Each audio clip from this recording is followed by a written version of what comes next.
नमस्कार, आप देख रहे हैं ख्याल आपका और मैं हूं आपके साथ अनुज शर्मा। आपका स्वागत करता हूं आपके अपने हेल्थ शो में, जिसका मकसद है आपको हेल्थ से जुड़ी हर एक जानकारी देना। आज हम बात करेंगे वाटर बॉर्न डिसीज़ यानी कि पानी से होने वाली बीमारियों के बारे में। भारत में लगभग 600 जिलों में से एक तिहाई जिलों में ग्राउंड वाटर पानी पीने के लायक बिल्कुल नहीं है। दूषित पानी पीने से व्यक्ति को कई तरह की बीमारियों का सामना करना पड़ता है। जहाँ तक कि WHO के अनुसार भी दुनिया भर में 80% बीमारियों का कारण दूषित जल ही है। दूषित पानी पीने से कौन सी बीमारियां फैलती हैं और कौन कौन सी बीमारियां होती हैं और कैसे वाटर बॉर्न डिसीज से अपना बचाव करें, आज इसी विषय पर चर्चा करने के लिए हमारे साथ मौजूद हैं consultant physician park hospital Faridabad से डॉक्टर वैजयनाथ धापसे। डॉक्टर, आपका बहुत बहुत स्वागत है हमारे शो में। डॉक्टर, मेरा पहला सवाल आपसे ये है, सबसे पहले तो आप हमें ये बताइए कि वाटर बॉर्न डिसीज कौन से हैं और इनके होने के क्या कारण होते हैं। आ, देखिए कि अभी समर सीजन शुरू हुआ है जी। और इस वजह से। और दूसरी बात ये है कि कई सारे स्कूल कॉलेज को छुट्टियां होती है, तो बहुत सारे लोग जो है ट्रैवलिंग वगैरह करते हैं। ओके। वाटरबॉर्न डिसीजेस बेसिकली दूषित पानी या दूषित खाना खाने की वजह से होने वाली बीमारियां। तो इनमें अक्सर वही कीटाणु या वायरसेस जो पानी में जिंदा रह सकते हैं, उन्हीं की वजह से ये बीमारियां फैलती है। इनमें मुख्य तौर पे जैसे आंत्र ज्वर या जिसे हम टाइफाइड कहते हैं, ये सबसे कॉमन बीमारी होती है। इसके बाद हैजा या जिसे अंग्रेजी में कॉलरा कहा जाता है। फिर उसके बाद पीलिया या हिपेटाइटिस ए वायरस की वजह से होने वाला जो जॉन्डिस है या पीलिया बीमारी, ये भी वाटर बोर्न डिसीजेस में ही आते हैं। इसके बाद कुछ और बीमारियां हैं जैसे कि जायरडाइसिस है। ठीक है, तो ये मुख्य तौर पे और बहुत ही कॉमनली होने वाली बीमारियां हैं। मलेरिया भी को भी एक किस्म से वाटर बोर्न डिसीज कहा जा सकता है, क्योंकि जो दूषित पानी या ठहरा हुआ जो पानी होता है, जी। उसी में मच्छरों की तादाद बढ़ती है और जिसकी वजह से मलेरिया बीमारी होती है। तो मुख्य तौर पे जो इंटेस्टाइन को खराब करने वाली या आंतों की जो बीमारियां हैं, वो पानी की वजह से फैलती है। ओके डॉक्टर, जैसे कि अभी आपने कई बीमारियों के बारे में बात कही, इनमें से कौन सी डिसीज लोगों में सबसे ज़्यादा पाई जाती है और इनसे ज़्यादा सबसे कौन से लोग प्रभावित होते हैं। जी, तो सबसे कॉमन जो वाटरबोर्न डिसीज है या जी। जल जनित जो बीमारियां हैं, उसमें कॉमनेस्ट दस्त है या जिसे हम टाइफाइड फीवर कहते हैं। ये कॉमनली है और इसी के साथ बिल्कुल उतनी ही फ्रीक्वेंसी से या कॉमनली जो होती है वो कॉलरा है या जिसे हम हैजा कहते हैं। तो ये दो बीमारियां होती है जो सबसे कॉमन होती है। ओके। और दोनों का जो संक्रमण है वो एक ही तरीके से होता है, जैसे कि दूषित पानी या दूषित खाना खाने की वजह से ये बीमारी होती है।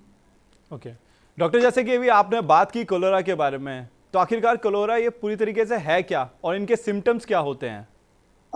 कोलेरा ये एक्चुअली बहुत ही बड़ी बीमारी एक जमाने में हुआ करती थी, ओके। जब इसके बारे में ठीक से लोगों को पता नहीं था कि ये किस वजह से होता है। कई जी। बार तो इसे देवी देवताओं का प्रकोप भी कहा जाता था या शाप की वजह से ये बीमारी होती है, ऐसा भी कहा जाता था। पर अक्सर ये बीमारी ई कोलाई नाम के जो होते हैं, जिसकी वजह से जो बीमारी तो बिल्कुल कॉलरा जैसी होती है। और कॉलरा जो है ये विब्रियो कॉलरा नाम का एक कीटाणु है, इसी की वजह से होता है। ठीक है, तो ये जी। जो हैजा बीमारी है, ये अक्सर जिसको ये बीमारी हो गई है और वो उसने अपने हाथ वगैरह ठीक से धोए नहीं है, या उसने ऐसी जगह पे कूप डाला है या लैट्रिन की है जो थोड़े बहुत डिफरेंस से स्वच्छता नहीं रहने की वजह से अगर ये पीने के पानी में मिश्रित हो जाती है, मिक्सचर हो जाता है या मिल जाता है, घुल जाता है, या मान लो जैसे 1 ग्राम या 2 ग्राम इतना कम भी अगर पानी में फैल जाता है, तो उसकी वजह से ये विब्रियो कॉलरा कीटाणु की जो बीमारी है, जिसे कॉलरा या हैजा कहा जाता है, ये लोगों में फैलती है। डॉक्टर, इसके और इसमें सिम्टम्स क्या होते हैं आखिरकार। इसके सिम्टम्स सबसे पहले तो ये होता है कि मरीज को लूज मोशन शुरू होते हैं या दस्त लगना चालू होता है। और ये जो दस्त है ये बहुत ही अलग किस्म के दस्त होते हैं, जैसे कि हम अगर चावल धोते हैं और उसका जो पानी निकलता है जी। जिसे राइस वाटर या चावल का धुला हुआ पानी कहते हैं, तो उस तरह की ये मोशन होती है, क्योंकि इसमें क्या है कि ये इतने हर 5 मिनट में पेशेंट को दस्त होते हैं, तो उसके पेट में कुछ भी नहीं रहेगा, तो सिर्फ जो पानी शरीर में जो पानी होता है वो दस्त के द्वारा निकलता है, और इसकी वजह से पेशेंट के शरीर में डिहाइड्रेशन होता है या निर्जलीकरण होता है इसका, जिसकी वजह से उसको मांसपेशियों में खिंचाव आना चालू होता है, पेट में दर्द होता है कई बार। और अक्सर शुरुआती पीरियड में पेशेंट को बिल्कुल दर्द नहीं होता और उसको बार बार लैट्रिन होती है, कई बार तो मरीज को पता ही नहीं चलता कि उसको दस्त हो रहे हैं।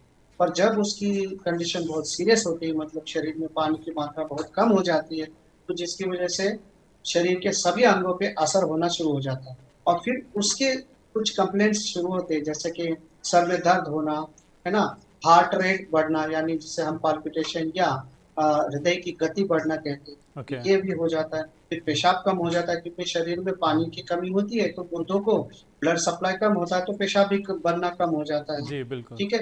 और शरीर में जो इलेक्ट्रोलाइट्स होते हैं, जैसे कैल्शियम है, पोटेशियम, इसकी मात्रा कम हो जाती है, तो फिर मांसपेशियों में खिंचाव होना, ये सारी दिक्कतें होती हैं। ओके डॉक्टर, मेरा अगला सवाल आपसे है, अगर हम बात करें हेपेटाइटिस ए के बारे में, तो ये क्या जी। होता है और क्या ये एक जानलेवा बीमारी है? आ, डिपेंड करता है कि हेपेटाइटिस ए कितने प्रमाण में हुआ है।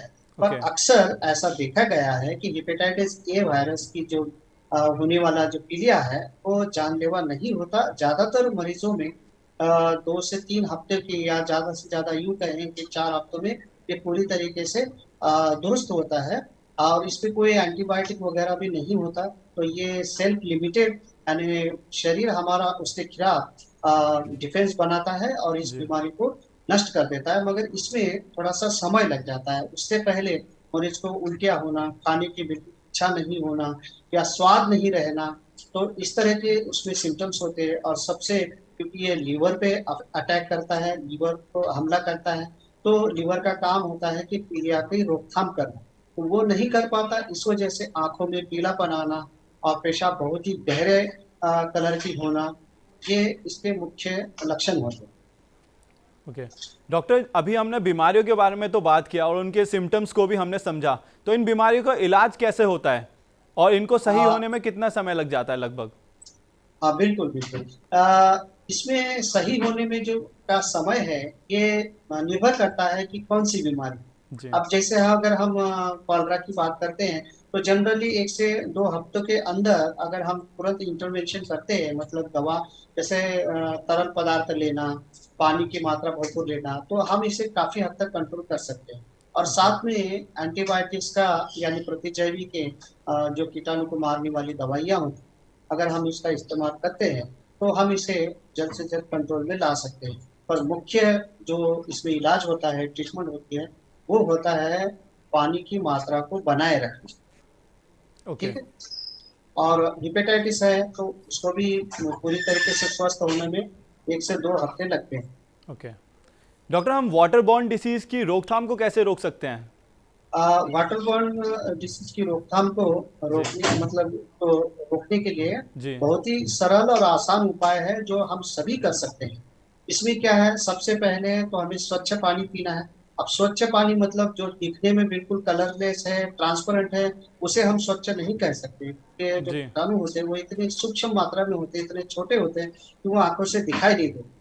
तो जो आजकल आरओ सिस्टम लगता है, ठीक है, तो उसमें जो पानी बनता है वो बिल्कुल स्वच्छ होता है, काफी हद तक बेहतर होता है। अब आजकल तो इसके बारे में सभी जगह या जगह पर विज्ञापन भी होते हैं, तो ये पानी बिल्कुल सही है। फिर गवर्नमेंट की जो टैप वाटर सिस्टम होता है, अगर उसकी भी समय समय पर जांच होती है और उसमें देखा जाता है कि उसमें कोई कीटाणु नहीं है, तो वो पानी भी बिल्कुल पीने लायक है।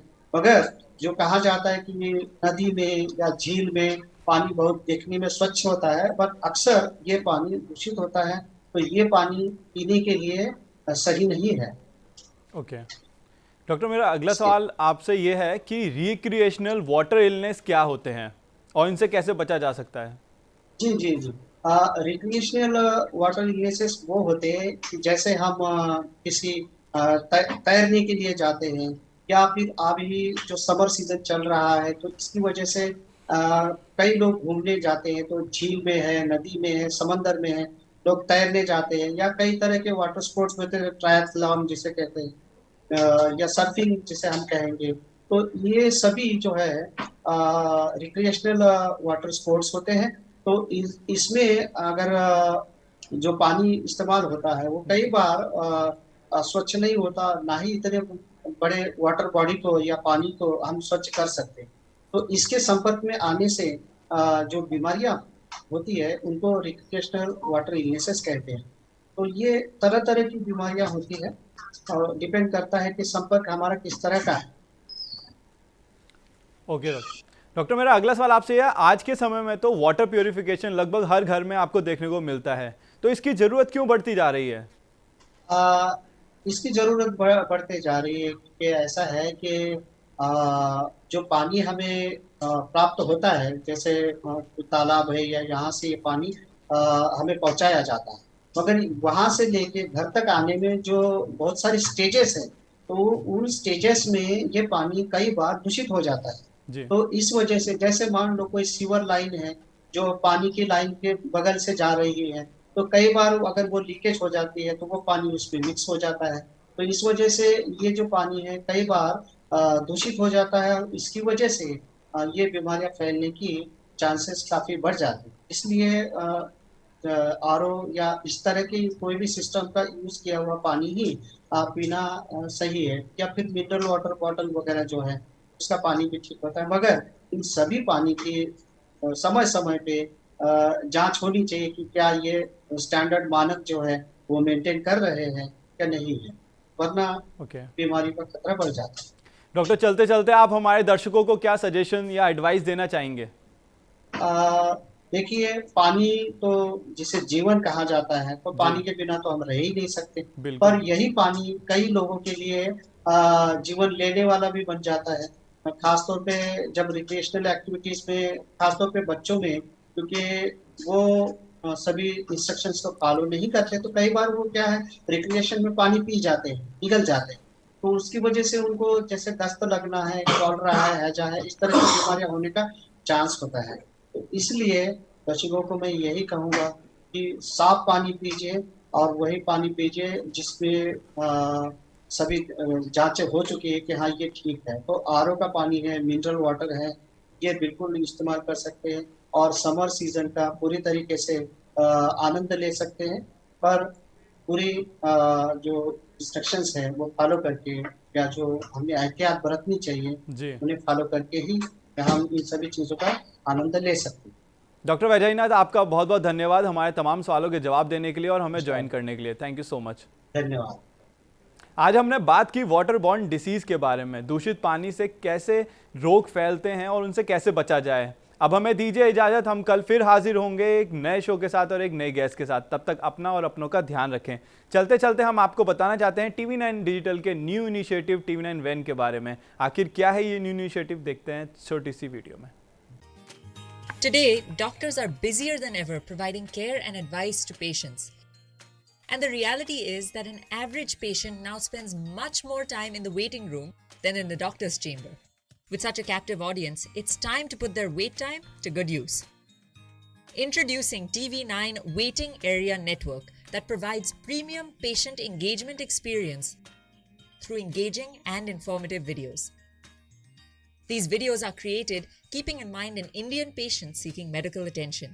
TV9 Waiting Area Network provides a perfect platform for educating the patients on everything a doctor's practice has to offer while elevating the doctor's brand at the same time.